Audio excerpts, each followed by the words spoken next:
Hey everybody. So while I'm on the road again, I'd figure I'd do a little video on why I feel that a mid-bunk fifth wheel is the ideal, if not best, layout for a fifth wheel if you have a family or even if it's just a couple.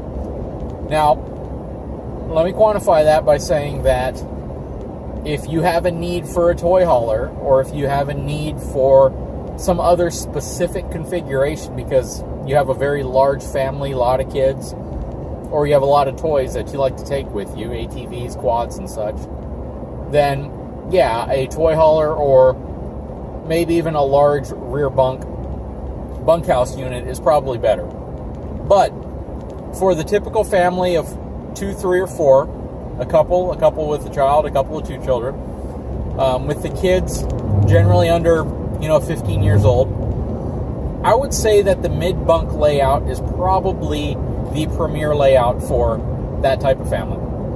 And here's why. One of the best layouts for a family, or even for a couple, tends to be what's called a rear living room layout, where you have the living room at the very back of the unit, with a few different configurations for the couch and the entertainment center. The kitchen kind of in the middle, and the master bedroom up front over the fifth wheel. And the bathroom in between the bedroom and the kitchen. A mid-bunk simply adds a bunkhouse between the bathroom and the kitchen. So the fifth wheel tends to be anywhere from 2 to 4 feet longer, generally in the range of 38 to 42 feet long, but it provides pretty much a perfect layout for the typical family. And here's why. The bunkhouse itself is not going to be as large as some of the bunkhouses on rear bunkhouse units that actually have a separate bedroom or bunk unit that's in the very back that has a door, and then it usually places the kitchen and living area kind of in the same space in the middle. And the reason why the bunkhouse is smaller is because of course, where it's positioned, that you still need a hallway to get by it, to get from the kitchen to the bathroom or to the bedroom up front. What makes it nice, though, is that it's, every time I've seen one, it's on a slide. Ours is on a slide, and I know that the majority of the other ones are on a slide. So it gives the room pretty good size. But more than anything, it's still going to give you a tremendous amount of usable space as a bedroom or as a room for children. Most of them have entertainment centers and TVs in them, or even a desk. Some of them, even have a fold-out queen-size bed on the floor, along with a bunk bed that goes on top of it. When you're traveling as a family, in my opinion, or even as a couple, your goal, of course, is to get out to where you're going and be out and about wherever you're going. So, for instance, if you go to a KOA, or if you go to, a Thousand Oak or 1,000 Trails, or a number of other different RV spots, you either want to be in nature or you want to spend time outside. But when you're inside of your RV, you should be in an environment that's cozy, comfortable, is good for getting your family together, talking, playing games, all the different things that you use a RV for outside of just being outside and having a place to sleep. Also the kitchen tends to be a pretty important area in RVs, just like it is in your home.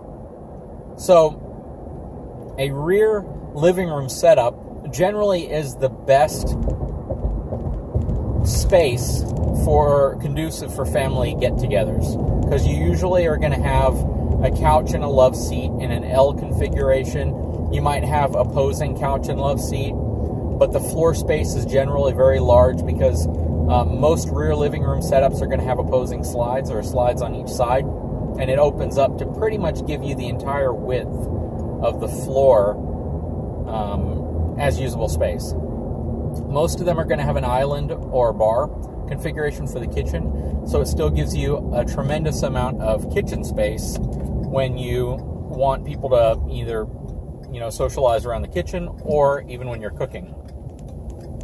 Now, the reason why I'm specifically saying this layout is the better layout is, even if, let's say you're just a couple, husband and wife, and you're out and you are trying to look for a really good fifth wheel for either full timing or just, recreational use.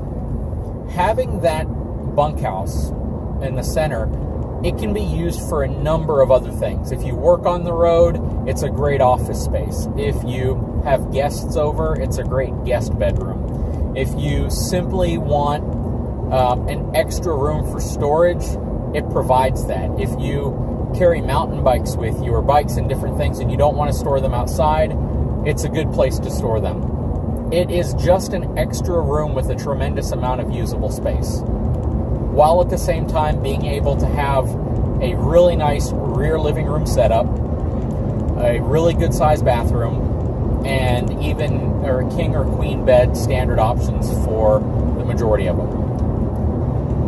Also, the layout generally doesn't take away from your basement storage area at all, and you still get a really large basement storage area. Some of these new fifth wheels that are coming out really limit the basement storage area up front simply because of how they're configuring the space above it, and it doesn't give you quite the space anymore. So, what I generally recommend when folks are looking for or looking to upgrade from a travel trailer to a fifth wheel, or just looking at fifth wheels, is that you look at a few different mid-bunk layouts. The specific trailer we have is the Coachman 360 IBL, and it has a different type of mid-bedroom or mid-bunk layout where instead of the beds being positioned lengthwise, it's positioned widthwise. So the bunkhouse room is actually slightly smaller, but because how we were able to modify it, we were actually able to put a much longer bed in it to give you more leg space. And it had a top bunk and a bottom bunk, and we removed both of those to put a much longer bottom bunk in. So there's actually a lot of room. When you fold the bottom bunk up into a chair, it gives you a very large space that the kids can use to, entertain themselves, or you can have guests in, or even as a play area. If you're looking for a full-time unit, you are going to be a little limited because not every manufacturer has a mid-bunk layout in their lineup. I know that Montana has a mid-bunk layout.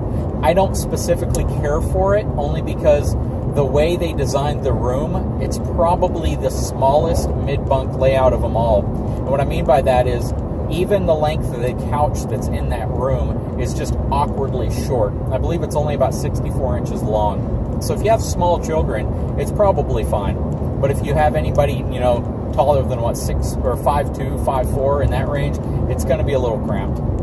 The Coachman Chaparral 390 does have a larger bunkhouse, so it's a significantly longer space for taller children or adults that might be sleeping in it. But if you're looking at fifth wheels and you have a family of 4 and you're considering a bunkhouse unit, I would highly recommend that you consider a mid-bunk unit over a rear bunk unit, just for the sake of having a much nicer living room setup. And some of the things that you generally want to keep in mind when looking at any type of fifth wheel is, where are you going to spend the most time when you're using it? Are you going to be in the living room area? Are you going to be outside? Are you going to be sleeping? And the reality is you probably spend the least amount of time sleeping, the most amount of time hopefully outside and doing activities or whatnot. But when you're inside your trailer, which is probably going to be the second most common use of it, you're going to be in the kitchen or the living room. And it's good to have a layout that you feel comfortable in. You kind of feel like you're at home, and is more inviting for family time and for conversation and for friends and family and different people that you may have over. So the whole purpose of this specific video was just to kind of tell you why I believe that the mid-bunk layout is not only my favorite layout, but probably the best layout universally over all the others that are out there. Again, if you have a need for a toy hauler, you have quads, you have ATVs, motorcycles, Fiat 500, whatever, and you're taking that stuff with you when you travel, then you probably need a toy hauler. And that, to me, is kind of a special case use. If you have a family with 4 children and you really need a big bunkhouse, you need a lot of space for children, and you really need to give them the ability to isolate themselves to that space, then a rear bunkhouse model would probably be best for you in that case. But if you're the traditional family of 3 or 4, or even 5, or you're just a couple, a husband and wife traveling, then I really believe that the mid-bunkhouse layout is probably the most ideal for the vast majority of the time. So I hope this gives you all a little bit better understanding of why I like the mid-bunk layout so much, why we specifically looked for that type of setup, and hopefully, you know, if you were on the fence, it helped kind of push you over, and you know, that might be what you're looking for. If not, of course, you need to get what's right for you and what's right for your family. Anyways, I hope you like these videos. If you do, please like and subscribe. Have a great day, everyone.